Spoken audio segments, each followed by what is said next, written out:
Hey everyone, Bill and Carrie here with KB Tricks. And Morty. And Morty. What's going on, hon? So this is part 2 of our Top of the Rock video. This is the one where we hit up the museum.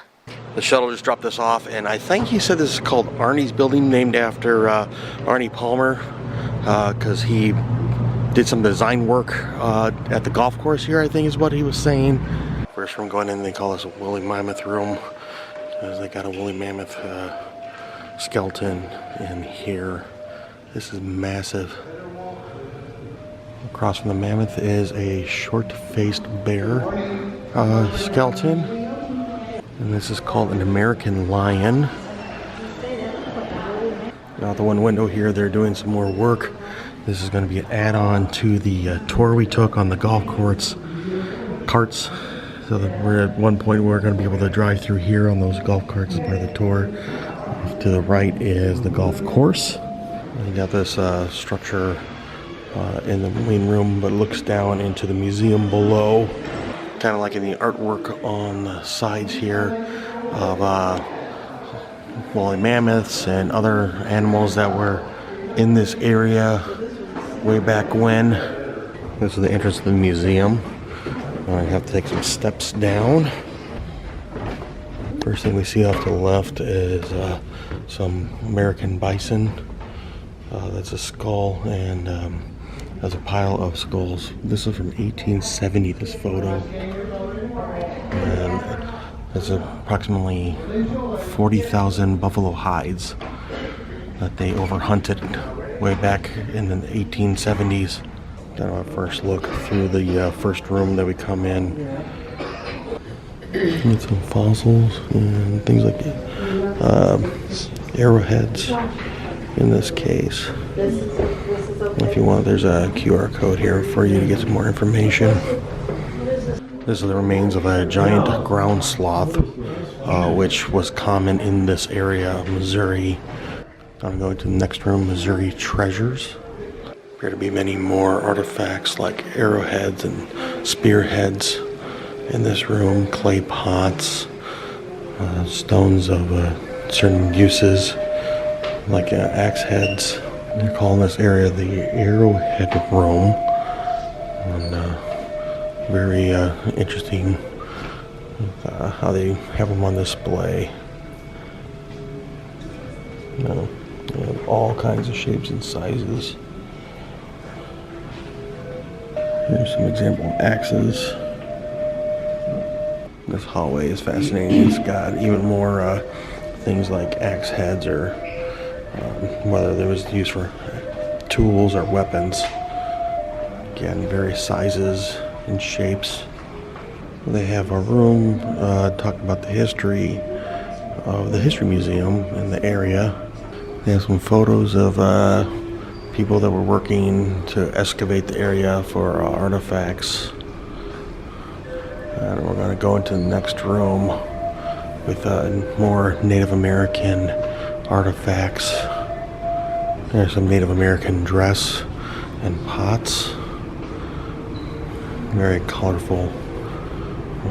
They have these QR codes that actually you can scan from our video with more information in this room. Here's another short-faced bear. They seem to be pretty common in the area. This is like the third one we've seen so far. Go on to the next room. Oh, what did Carrie find?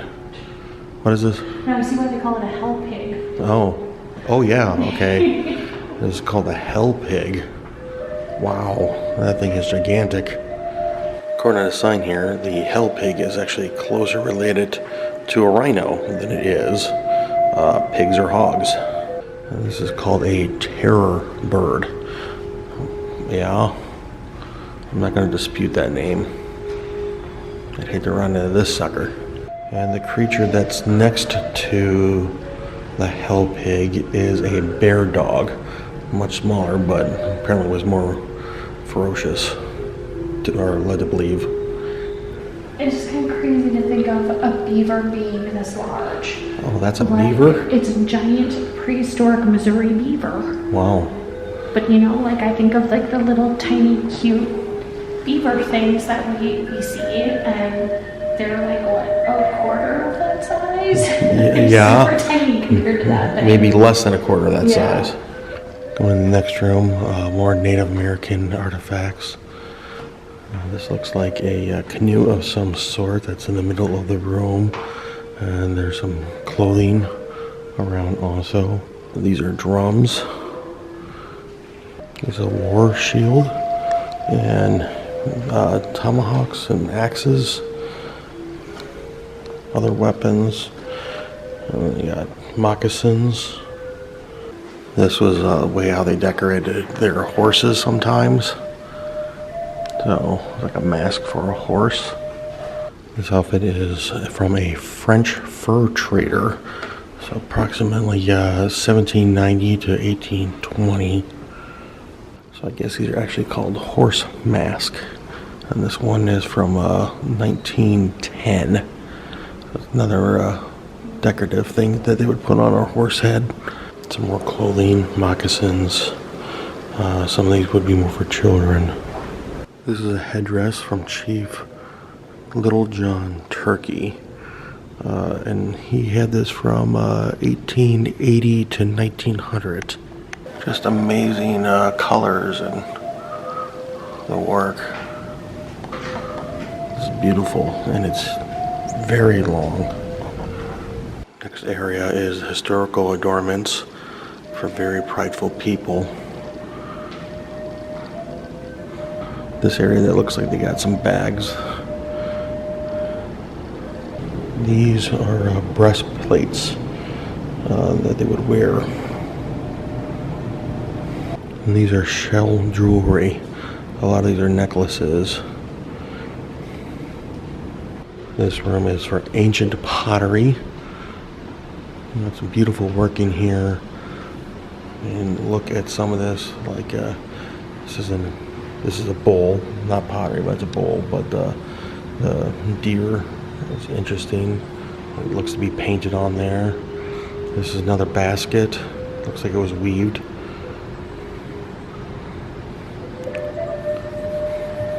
Beautiful work, functional, usable, decorated. Got a lot of pottery, different forms, and you can see that they have animals for a lot of inspiration for the designs. That is a bear. It's supposed to be a frog, bat head with frog legs. And for your information, there's another QR code with some of the things in this room.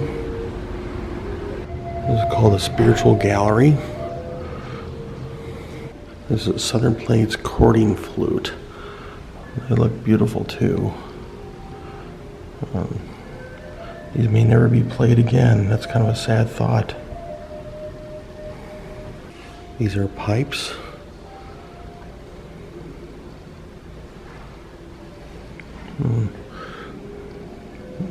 That's a double buffalo pipe.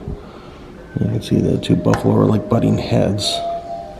These appear to be more flutes, possibly pipes. These are the Reinhardt Gallery. Appears to be a bunch of photos of Native Americans, possibly chiefs. Just amazing. They look, I don't know what words. I'm sure they had many interesting stories to tell. I find this one amazingly beautiful. This is a Blackfoot medicine shield is what it's called. It's a cast paper sculpture created by Alan Ekman for his series Wars in the Wind. The series represents medicine man in the Blackfeet tribe of northern Montana. Just amazing. It's made out of paper and it looks like it's stone. There's crazy detail on this. Like you can see the veins in his hands and wow. You know, I love the impressions on the face. So much detail there too. And this is a long room with various artifacts. With seems to be a lot of pipes, in these cases, and some very beautiful photos of Native American warriors and chiefs on the wall. Across from there is more photos, and there's another canoe. These canoes were all fashioned out by hand. A lot of times they came from logs that were hollowed out. And then statues of some warriors. This room has some taxidermied wolves. This appears to be below that one area in the entrance lobby.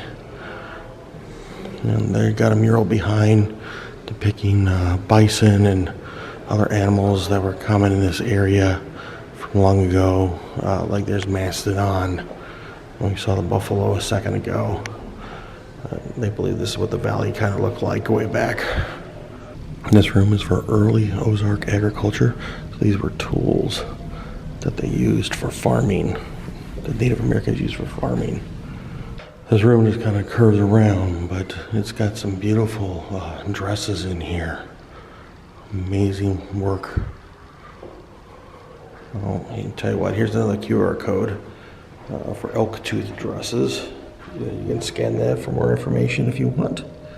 Next room is more clothing. This looks like it's for children. Like they would put children into these baskets that you could wear on your back to transport them. These are baby carriers.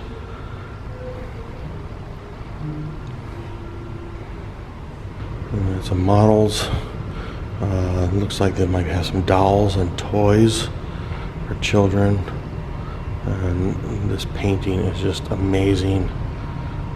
This next room is called the War Shirt Gallery. So the sign here says, the idea of a full dress in preparation for battle comes not from the belief that it will add to fighting ability, but preparation for death, in case that should be the result of the conflict. Every Indian wants to look the best when he goes to meet his great spirit, so dressing up is done, whether danger or oncoming battle or sickness or injury of times of peace. And displaying here is also some weapons that might take into battle. Next room they have things like some saddles that they might wear or have them put on their horses. They're very decorative. When we continue here, it seems to be as we go on, it becomes more and more modern. So now in this time period, Native Americans are using rifles and guns. Got bow and arrows are part of their weaponry, and you can see that their clothing becomes more modern too, in the way how that they make them. But so beautiful, and then more arrowheads and spearheads. This is just so fascinating to look through.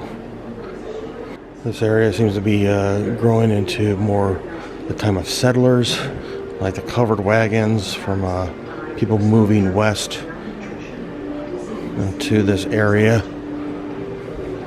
Well, this covered wagon is actually a chuck wagon. There's another QR code if you can see that, if you want more information. This talks about the Battle of Wounded Knee. And so here's military uniforms and cannons and saddles from military horses. This next room talks about the Battle of Little Bighorn. There's a name that I'm familiar with that maybe you are. This is Sitting Bull's War Vest and War Bonnet. It's impressive. And here's a QR code for you. Wasn't expecting to see this. This is Val Kilmer's character Doc Holliday from Tombstone. Well, that's a wax figure, but around the corner, this is his costume from the movie. So this was what was worn in the movie. There's a photo of him wearing it. As we move in the next room, this seems to be where the military is really starting to move into the area. So this is some of the dress, cannons. It's like an early style of a machine gun, or a Gatling gun, I should say. Here's another Gatling gun. And the creation of the Buffalo Bill's Wild West show. This area is talking about that, and here's some of the outfits that they wore. This next display is talking about Annie Oakley. A little story about her when she talked about taking her first shot. And this is Annie Oakley's personal hotel trunk that she used for travel. I cannot confirm, I don't see anything yet saying if this is her gun or not. But that's at least her trunk. And next is a QR code if you wanted to learn more about Annie Oakley's gun. So yes, okay, I guess that is her gun. Going back around the corner and talking about some of the Wild West shows, traveling shows that came through this, that would come through this area. And so some of the costumes, outfits that they would wear. And then there's an area here about Buffalo Bill Hickok.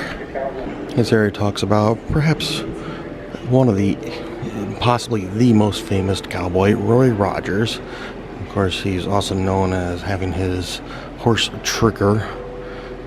There's a little display dedicated to him. I think Roy Rogers Jr. performed for years here in Branson. I don't know if he still does or not. And I had to Google it to check. Roy Rogers Jr. retired from performing in Branson in 2013. So I'm just 10 years off, just shy of a decade. This next section here has a bunch of paintings and sculptures of Native Americans and cowboys.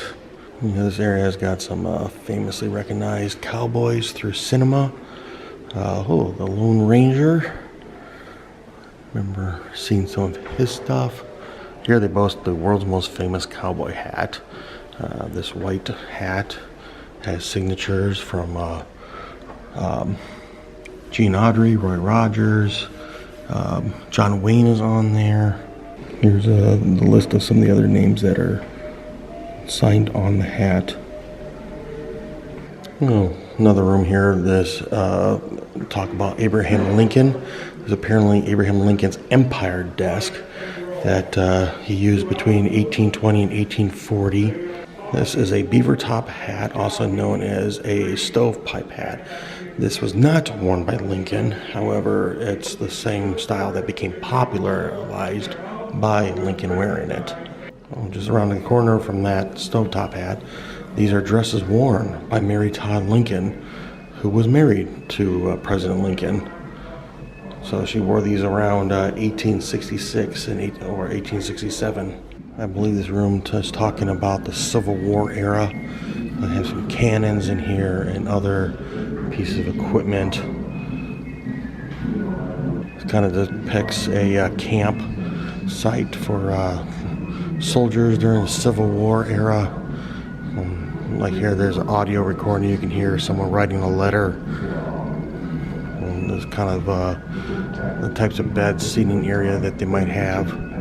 Next room over is even more things. This is a Patriot rifle, cannon type thing. Talking about Gettysburg. Around might be some outfits that they would wear during the cooler climates. Drums and horns. Got a bugle over here. Next room over, I think we keep going through history, becoming more and more modern times, so to speak. More cannons. This display is interesting.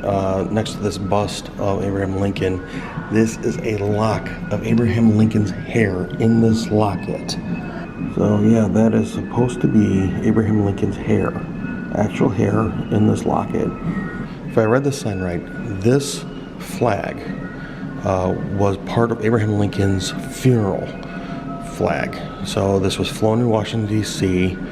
during the president's funeral. And they think that this is a flag that was draped over his casket. So the sign says, it is very possible that this flag was draped over the casket while the U.S. Capitol Rotunda, April 20th and 21st. The style of flag was also flown in Lincoln's funeral train. Currently, the National Museum of American History possesses one of the two funeral train flags. The location of the second flag is unknown. And here's a QR code about this one. And in the display next to Abraham Lincoln, apparently this is a piece of George Washington's hair. In this locket, it's supposed to be George Washington's hair. So apparently that's George Washington's hair in this locket. Interesting. And if you want, here's a QR code about Washington's hair. I have not looked at any of these QR codes. I'm just trusting that you could. And this appears to be the final room on the tour. In this room, they got a little bit of information about Theodore Roosevelt. Like, there's a doll of him on the back of this horse. This is their Mexican-style restaurant, and I'm actually going to go on the steps here to go look at the Golf Pro shop. Here's the Golf Pro shop. A lot of stuff that you would expect in a Golf Pro shop. They got a neat little lodge next to it with a pool table and a bar. They got a pretty nice looking fireplace area. And now look out here. There's some golf carts that you can get, and then back over there, I gotta get a better shot of it. That is that church-looking building that we saw from the overlooks, and Table Rock Lake is behind it. This is their general store gift shop. There's a lot of stuff in here. I mean, it's a pretty big store. Clothing and honey and all kinds of things. Holiday stuff, books. I'm gonna head back out to the lobby and get to the shuttle. Super quickly, I'm gonna go over here and see what, they got a fireplace. And they got like a little bit of an overlook. And there's a better view of that building. Look kind of like a church that we could see from the overlook. I'm gonna walk up here to the edge. There's a better look at that church type structure that we saw. Here's a beautiful view overlooking Table Rock Lake. And then they have like some sort of patio back here. All right, wrapping up our trip at Top of the Rock. And what did you think, hon? This place is fascinating. I mean, I loved this the whole golf cart tour. Golf cart. I'm like, what's the word I'm looking for? Yes, golf cart tour. I mean, it was so much fun. Just like going through. I mean, even though the cave part is actually kind of short, but seeing all the waterfalls and just being outdoors, and of course, with the group we were with, we were kind of having some fun with each other. And you know, I was kind of sad that the bar was closed because I was really looking forward to that. But I guess we were here too early for the bar. That could be.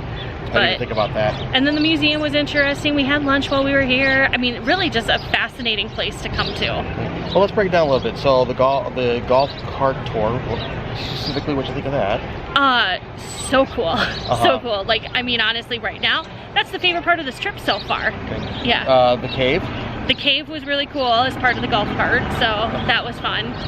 The waterfalls? The waterfalls, yeah, the waterfalls are amazing. I love my waterfalls. So. Yeah, even if they were man-made like this. Yeah. Okay, and then for the museum? Museum was, I mean, it was a museum. It was heavy. There was a lot. There was a lot. It's huge. Like, it is not a small museum, so be prepared. A lot bigger than I was expecting, so it was really neat. All right, and then the Arnie's, the restaurant, what did you think of that? It was okay. Yeah, it was just okay. I was kind of disappointed with it. More than disappointed with it. Yeah. Anyway, but overall, we had a good experience. Had a great time. Like, I want to come here again, and I want to do those golf carts, because that was fun. Yeah. Awesome. Well, we want to thank you for joining us. I'm Bill. I'm Carrie. You've been watching Cave Treks. Please do us a favor, like, share, and subscribe. We'll see you next time. Until then, good luck and have fun. See ya.